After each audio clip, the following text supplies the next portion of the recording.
Get started then.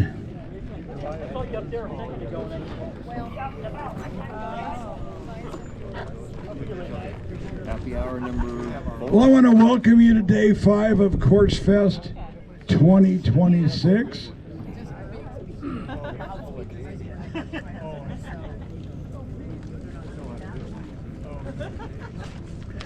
Our attendance signed in so far is 442. Yeah, that's awesome.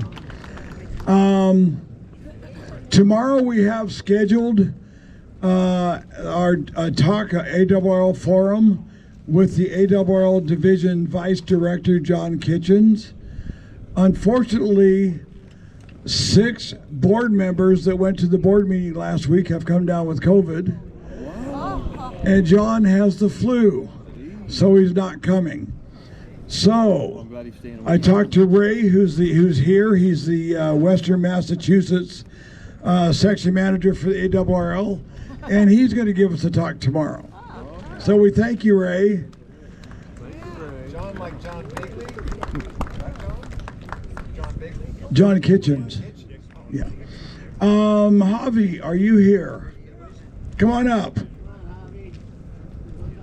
We got to hear how well that soda hike went today and how many people were able to make it to the top. And aren't crippled.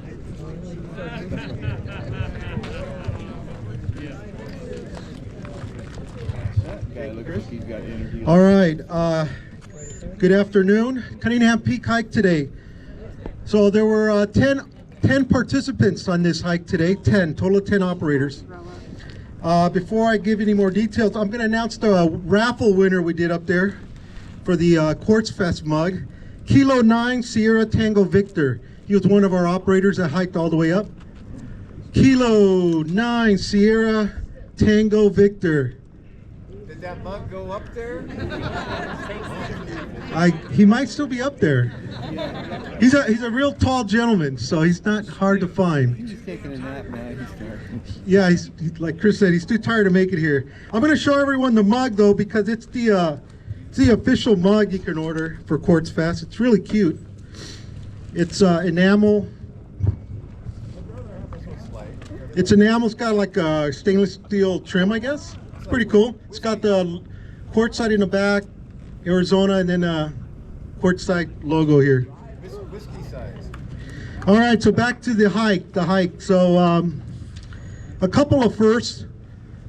First time on this Quartzfest hike, we had no hikers. It was all operators, all hams. We usually have a couple of folks who join us who are not hams and just want to do it for the hike. So that's the first time. First time we had a female operator. We've had females with us in the past, but they were just hikers. They weren't operators. So that was the first. That was nice to see. Yeah, first time a female operator made it all the way to the top, and she activated. She made her QSOs. We had 2 operators who hiked with HF rigs. We had a QRP rig and we had a QRO rig. All the rest of us just took our handy talkies. They made some good QSOs. They made some DX. They were getting into Florida, Canada, from Cunningham Peak with their setup. So that's pretty good. We did take a group photo. We did the raffle. I did not get back to my camp till 2:15 p.m. So we are only as fast as the slowest hiker. So I wish we could have got back a little sooner. 2:15 we got back. So it is a challenging hike. I did take my mesh device. It did work. I exchanged a couple of messages with my mesh device. So that was interesting. I think that's all I have for now. But I hope to see more people next year. We had, I believe, 17 folks last year. So we had 10 this year. So I hope we can get some more folks. Questions, comments for anyone? Okay, how many made it to the top? So we just had 1 turnaround. So 9 made it to the top. 1 turnaround. Right, no names, no names. We know it's not the female operator. Anyone else? Questions, comments?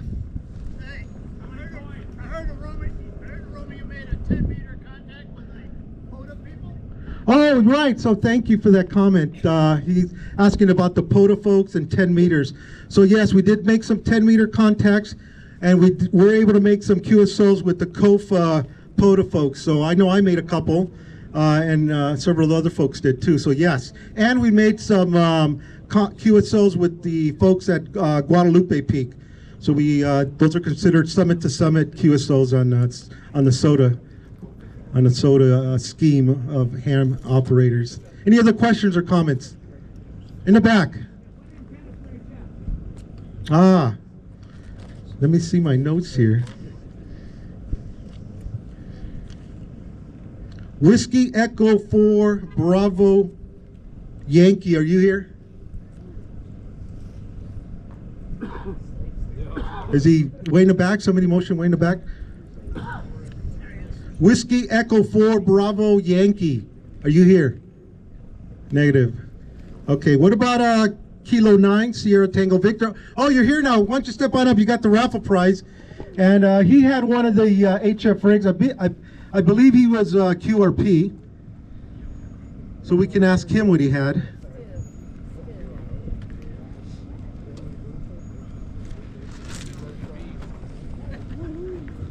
I just opened it. It's new.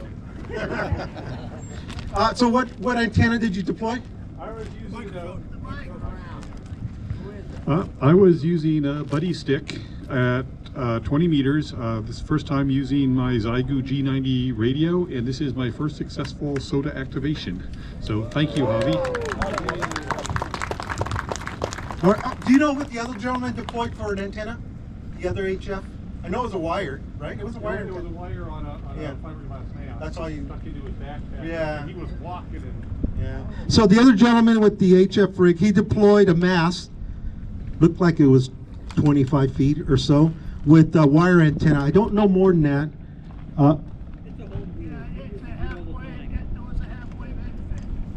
Half-wave infit is what I'm hearing. Okay, it looked about right. That's about right. Yeah. Dragging the counterpoise behind him. Yeah, he had a counterpoise.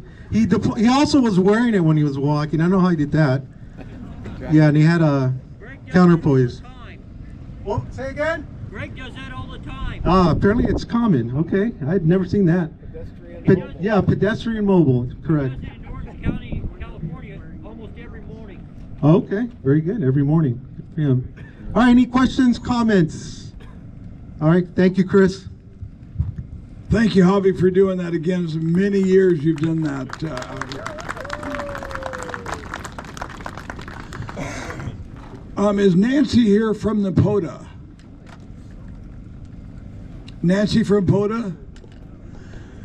Would anybody that did the POTA activation like to come up here and talk a little bit about it? Come on up.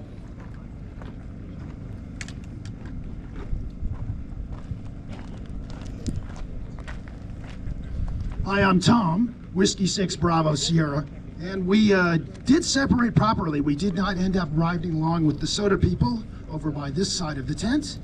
We were lined up, our cars all on near the Solitude over here.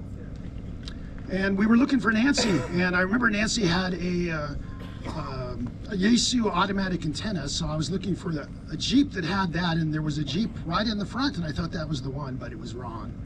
It was not the one we were looking for. We waited around, and apparently she had not come to the event.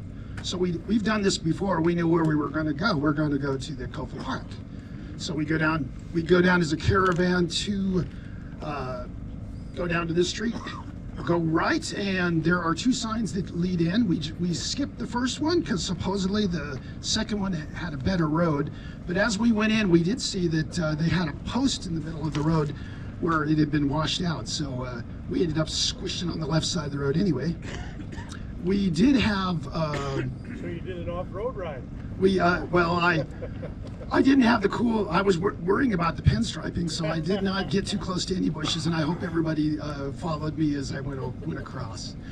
Funny thing was, I was driving so slowly, the speed limit there is 65. When I'm towing, I'm only going 60, and I was going 50. And they said, oh, there was a train of 20 people behind me. I didn't want anybody to get lost. So sorry about that. If you were going that way, that was me slowing everybody down. I understand the problem. So we had volunteers to put up their radios, so we split into two. One of them, remember their names were Mike and Rick. They had a white truck and they had done this before. And also the guy that did the talk the night before, I don't recall his name. Craig was doing the other half, and we did have some people that had never done POTA before. They were from Canada. And when they were doing their call sign, they were saying Victor Alpha and the number, and people automatically put a K in front of it, so they had to do a couple repeats to get that through. And we did try 10 meters. We were trying to actually find some people in Portland that we had called and said, hey, can you hear us? They did not. But being on 10 meters, we did hear some soda people, so we did have a soda contact. So we know you people, so that was kind of cool. I think we had 3 that had never done POTA before, and so hopefully you had a good experience, and you'll do it the next time. We've done it 3 times with Nancy, and she's not here. We know the way, so we gave it a try, and it worked out fine. I think we had a total of, as a guess, maybe 15 to 17 people. Thank you. Thank you for that rundown. I appreciate it. Now I'm going to try to get this right. I messed it up all week. Brian, N6CVO, did I get it right? Yes. I got his call sign right. I called him VCO and I called him KC6 and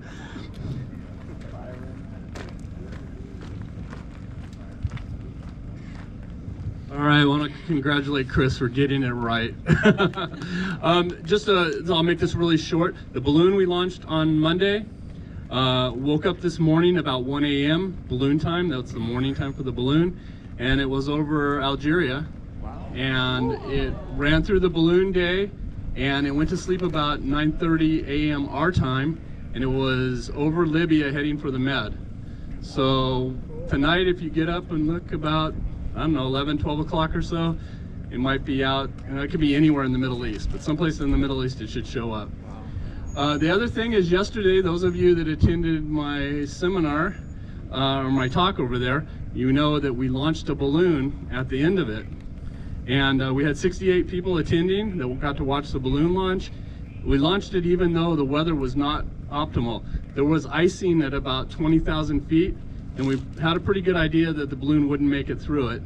The balloon did make it up to about 27,000 feet and then got iced up and started down. And it came down, down, down, down, and then it got dark and we lost telemetry. And we pretty much wrote it off. But then as the morning went by this morning, it popped up over Texas. And it was about 20,000 feet in climbing. It continued to climb all the way up to 41,000 feet where it should have, and it leveled off and it ran for a number of hours. Actually, it's ran for like 5 or 6 hours at that altitude. It's looking really great. Just a few minutes ago, Jed was showing me that it was over Arkansas, just about to cross the Mississippi River. So that balloon's doing good too, and all the data on it looks great. So we're looking forward to having 2 balloons in the air for a while. All right, thank you. thank you, Brian. Danette, did you want to talk about your cornhole that's set up behind your trailer?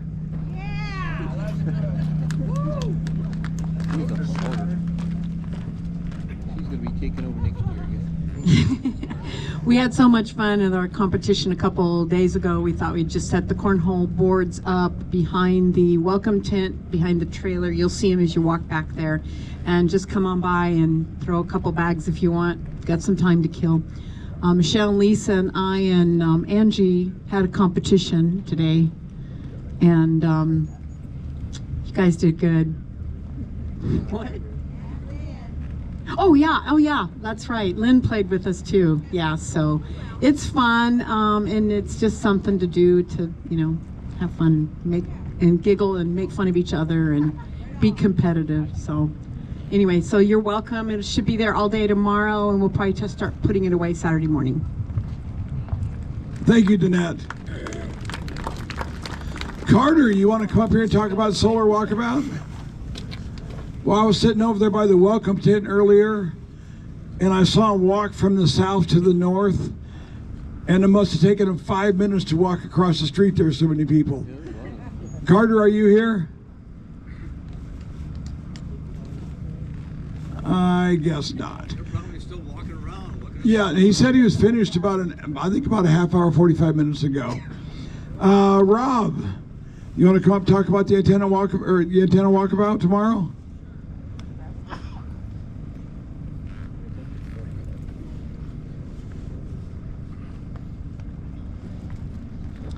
And it looks like you got quite a list coming up. Can anybody on Carter's Solar Walkabout tell me how many stops there were? Just roughly? About 7 or 8. 7 or 8, and it took 2 hours? Hour and a half. Oh, okay, an hour and a half. Seemed like forever. I'm going, dude, you guys are like gung-ho. Yeah. But that's good. That's good. So far, I've got maybe 12. KV7 Victor. Kelly, are you here in the audience? Kelly? All right, I've got his phone number. I still need to track him down. Anyway, same as usual. Meet at the board. Have your radios tuned to the 1466 as usual. We use that as our PA system. If you're presenting your antenna, please have your HT ready to go. And if you're listening on that frequency, you'll probably get an idea where we are, so you know when we're going to be at your location. And I guess if between the solar walk and the antenna walkabout, you know, if you still got the Fitbits, man, you're getting your steps in this week, huh? Thank you, Rob. Now, how many of you are on the list for the pump out for today? They're not here yet. I don't know when they'll get here. They've got one heck of a long list of RVs to pump out. They'll pump out the porta potties first, service the porta potties, and then they'll start with the list. They'll call your phone number if you put your phone number down and go in order that they are on the list. They got here, or they're supposed to be here at 1 o'clock Tuesday, and they didn't get here till about 4:30, so I have no idea when they're going to be here.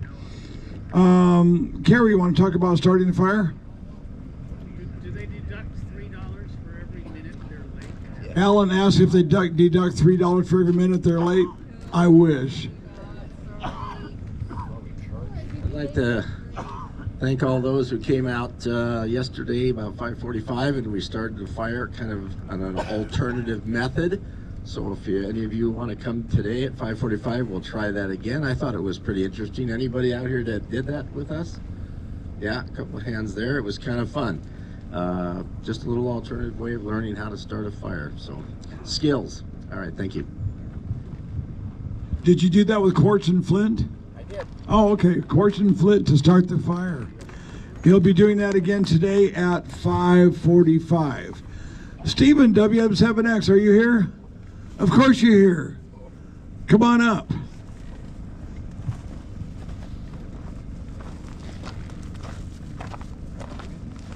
Sit down. He says you can stay sitting down. Exactly. Good afternoon, everybody, and again, welcome to Quartzfest. I'm here with Robert Latlip from the state of Maine, who drove out and is going to follow that big winter storm all the way back in a couple of days. We'd like to briefly invite a friend of ours up who tested with us today. Rex, will you tap Daniel on the shoulder there and have him come up and visit us? Daniel, you might have heard the air raid siren earlier today. He just came in and passed his technician exam. Daniel's, he studied for 11 years for this exam. If you know what I mean. Daniel, 11 years old, our newest technician operator. Come on over, my little friend. Put her there, congratulations.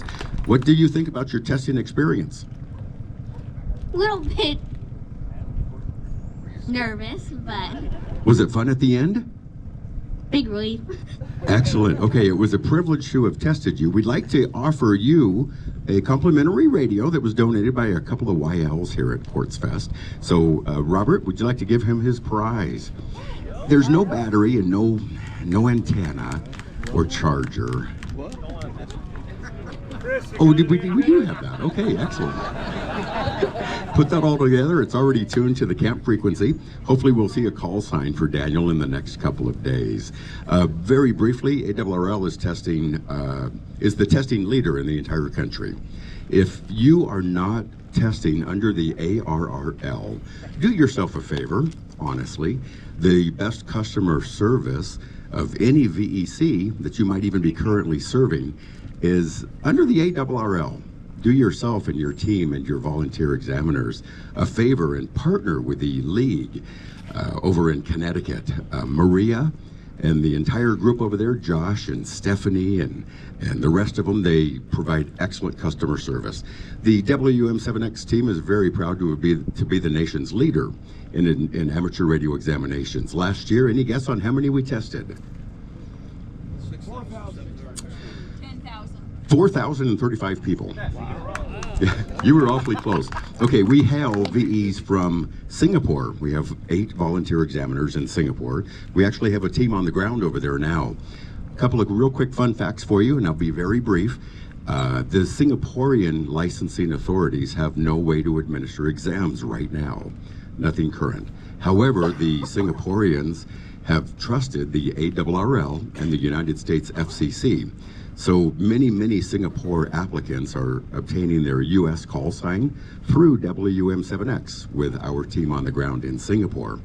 Once they can show the Singaporean licensing authorities that they've been licensed with their U.S. call sign, they're then given their Singapore call sign as well. So they get dual licensed. We also have VEs in Malawi, Africa. We test in Malawi about every 2 weeks. There's, I believe, 19 current licensed amateur radio operators in Malawi, and we've tested all but 2 of those, and 3 have become volunteer examiners. So they're ramping up the testing over there. Who has attended Pacificon recently? Okay, you might have seen a presentation by Don Jones. He's the liaison over there. Partner with them, look them up. They're looking for donations for their amateur radio station, which is coupled with their hospital over there in Malawi. We also have volunteer examiners in the Czech Republic and in Sweden. Let me offer Bob for any closing comments. Thank you very much, Stephen. It's a pleasure to be here. It's a pleasure to see all these happy faces out here. And I can't add, they want to go do something else. They don't want to hear from you. Yeah, okay. All right, so Bob's worried about his trip back home. Everyone say a little prayer for him. He's got a lot of miles he's looking forward to. I'm the younger, better looking twin. Somebody asked if he was my son when we were in Phoenix. Oh, wow. Okay, so you're boring up, Dad. Okay, so thank you, everybody. Thank you to Gordon, and thank you to everybody. Although we did give a presentation today on VE teams and how to transition to remote testing or exam tools electronic testing. If you weren't able to avail yourself of that, please do so. I'm happy to present that to you again at your convenience, whether it be in person here or reach out to us on our website, WM7X. Thank you very much, Chris. Enjoy Quartzfest, everybody. Thank you, Stephen. Come on, old man. That's all I have on my list for announcements. Oh, Don's coming up. And here's Don, WA6DMT. And I was listening to Stephen, and when we registered people, we asked, are you an ARRL member? And I noticed that there's 11 of you that aren't ARRL members. And people always say, well, what's in it for me? And ARRL isn't necessarily a what's in it for me type organization. When we support ARRL, we support the kind of things that Stephen was talking about. We support the spectrum defense. We support amateur radio as a rule across the country. We keep it alive, and ARRL fights for us to make sure we can continue doing what we're doing. So give a little thought about changing your status.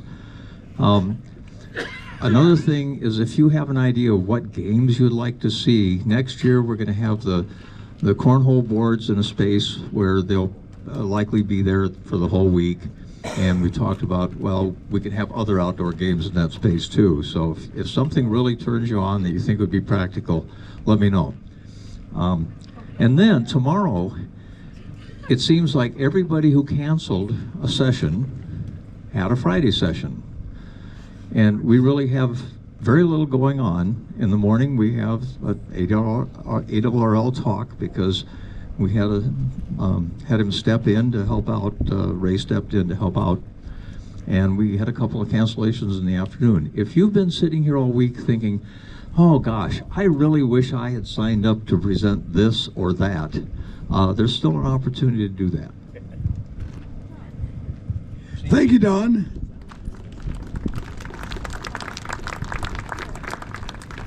Now for raffles. Is there anybody that does not have a ticket? Come on up.